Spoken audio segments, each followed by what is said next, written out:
G'day folks, well this is it.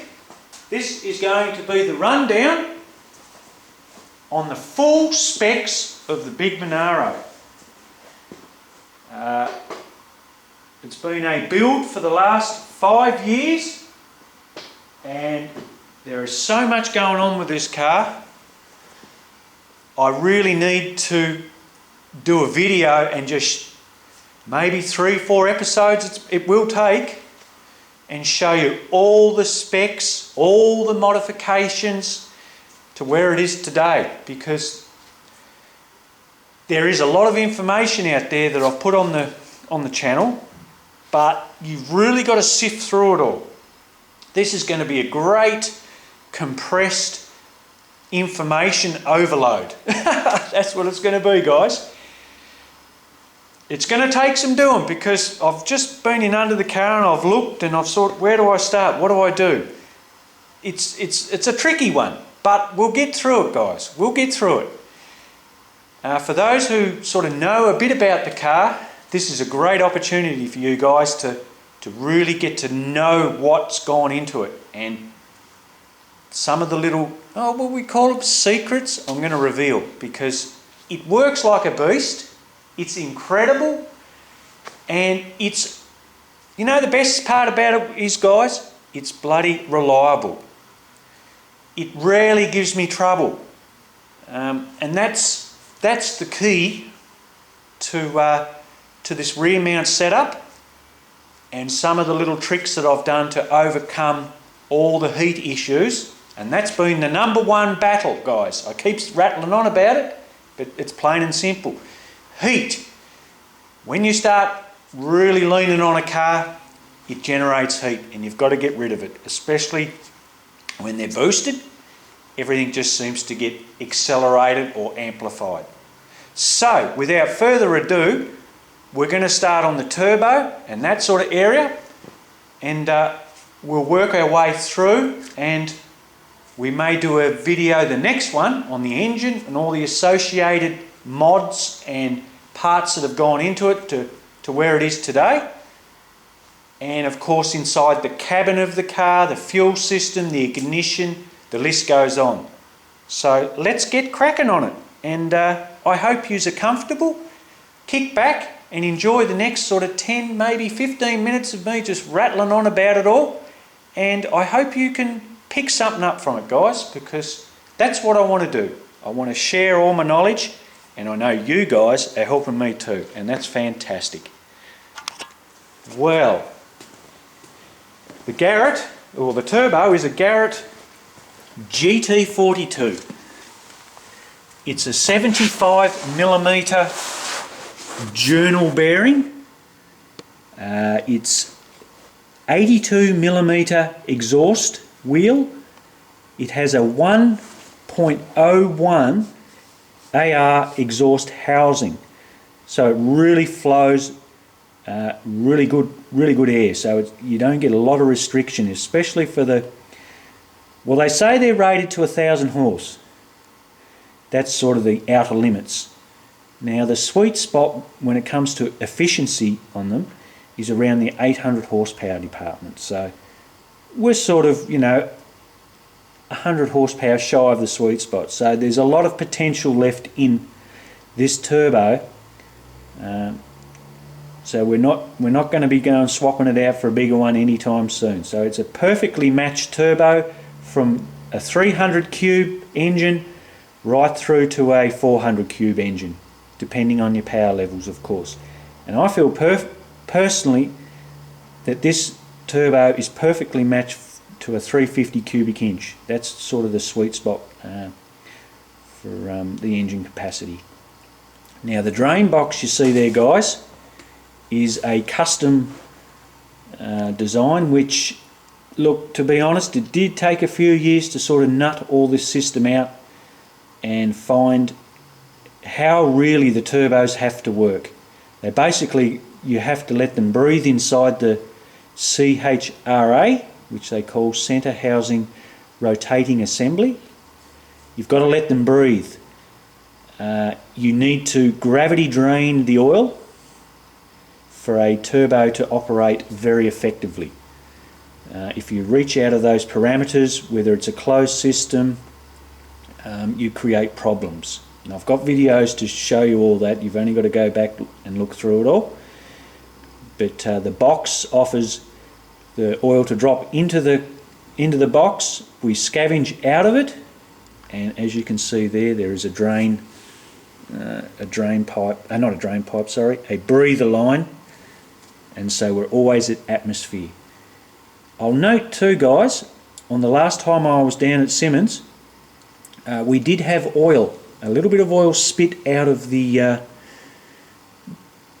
breather pipe, so it is working. They do need to breathe, and that just goes to prove again that system there I have, guys, is the ultimate, in my opinion, for a rear mount turbo drain setup.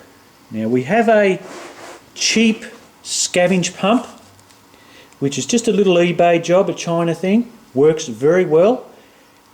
It's gear driven, so that's switched on all the time and just pumps away merrily at its own pace, and it scavenges the oil without a problem for the drain box. And then I've got a line running up, as you can see. You follow it up, and there you can see, if I zoom in on it a bit, I have a small transmission cooler which I use to cool the oil coming out of the turbo, just to take some temps back out of it. Then I send it up to the engine where the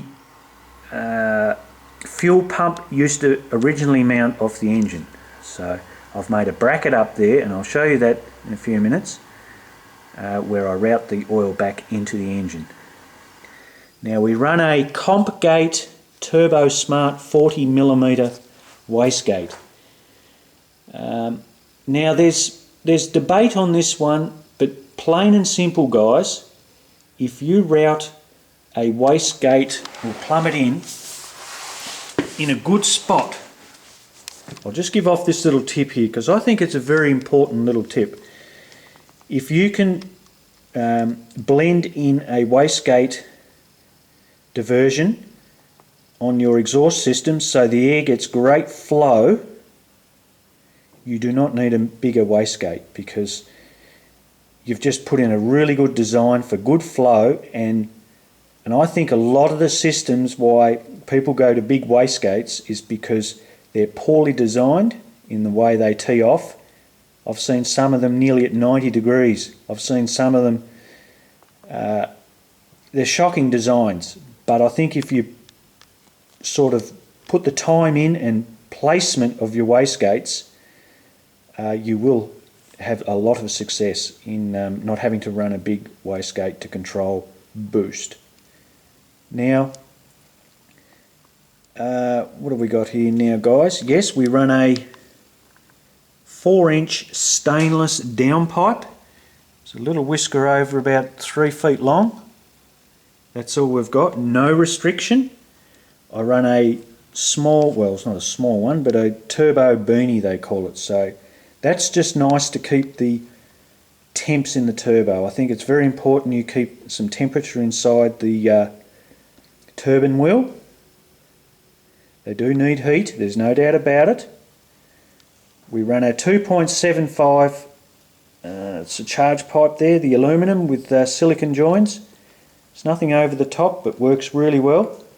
Added benefit is there, I have a continuous nice length of intercooling effect before it reaches the engine, which is very nice. That's another little benefit there. I'll keep throwing them in because it is.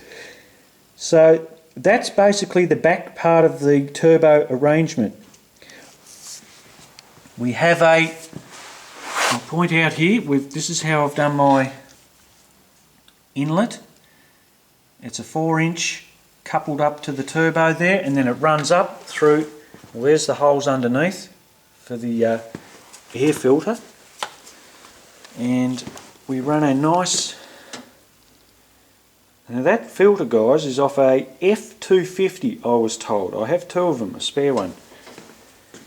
All the ones I looked around weren't big enough, and this guy presents this, and I thought, holy crap, it's huge, but at the end of the day, that's what it takes. You need to supply air to these turbos. And that's a homemade, as you can see, flexible pipe with a male-female slip joiner sewer pipe, all just silicone together. And you know what, guys, it works like a beast. It may not be the prettiest thing around, but it's so functional, and that's what you need when you need reliability and functionality over looks. If that was being seen up the front, you'd do a nicer job, but being in the trunk, I'm not too fussed about it. Now, I ended up having to mod the boot of the floor of the boot and cut it out to accept the turbo, because the turbo is just physically so big it would be literally too low on the car. So I ended up cutting a hole in the floor and getting a box fabbed up, and I've been able to lift the turbo nearly 3 inches and tuck it up in there, so it makes for a really nice, almost concealed job when you look at it from behind. I know you can see it fairly well, but it keeps it all tucked up and works really well, guys. So that's part of that. Alright, let's go up the front and I'll show you what's going on there, guys.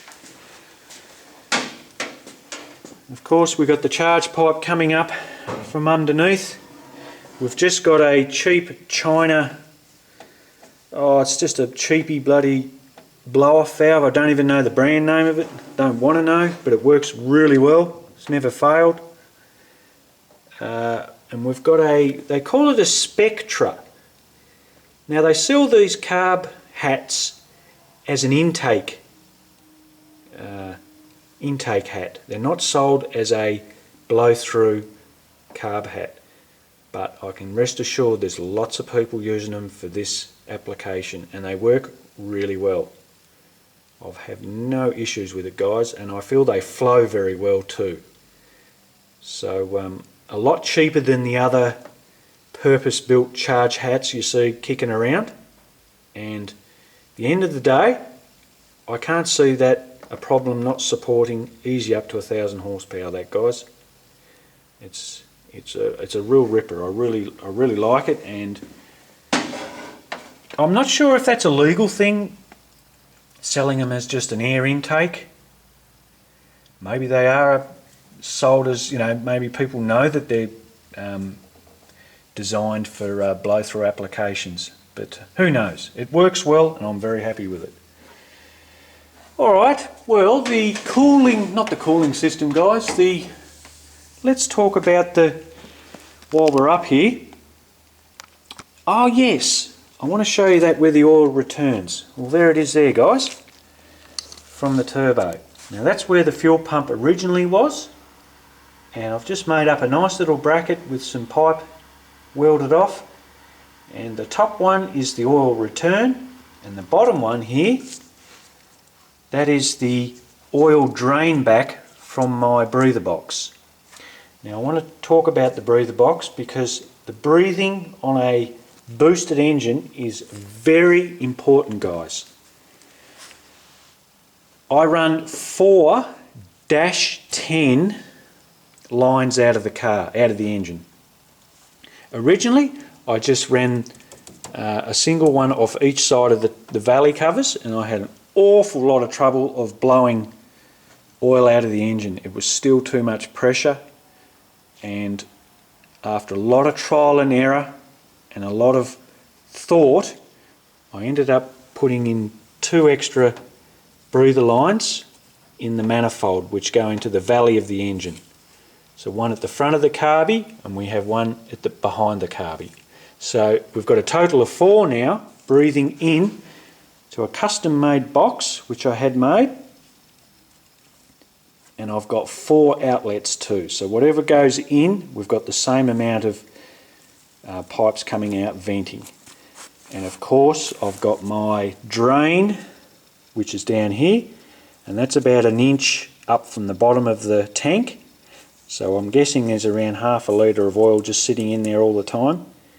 And it's a service-free thing, so it's great. It spits oil, there's no doubt about it, but it gets trapped into the box, fills up and returns back into the engine, and we get fantastic breathing ability with this box. And you know what, guys? Even on that 14 pounds of boost, I haven't had one drip of oil come out of the engine. It's unbelievable. It works incredible, and that to me is the key for keeping oil in your engine, keeping the oil out of the heads. Well, that's part of it, and I will go into that, guys. I have done other modifications, and that'll be on another video. But this is the key to keeping your engine happy, and because it does breathe when you start pushing the air into them, you do get blow-by. And especially now that I've gapped my rings a little bit more, we get a little bit more blow-by, so we need to address with that, and that's why this works really well. It's fantastic. Alright guys, well that's that for now. I think I might on the next video do the engine, and we'll do the transmission. I think that calls for one video, and then I'll do the suspension, diff and brakes. There's a lot of other stuff going on, guys. There's tons of stuff going on. So in the fuel system, the list goes on, and I'll talk about that water meth too, and I'll show you all that sort of stuff to come in the next few videos. But I think that's a great little one, this first one, guys. I don't want to sort of drag on too much about it all and bore you. Just keep them short and sweet and very interesting, and that's the key to it. And I'll pop one up soon, guys. Part 2, engine and transmission. Alright, I'll catch you later.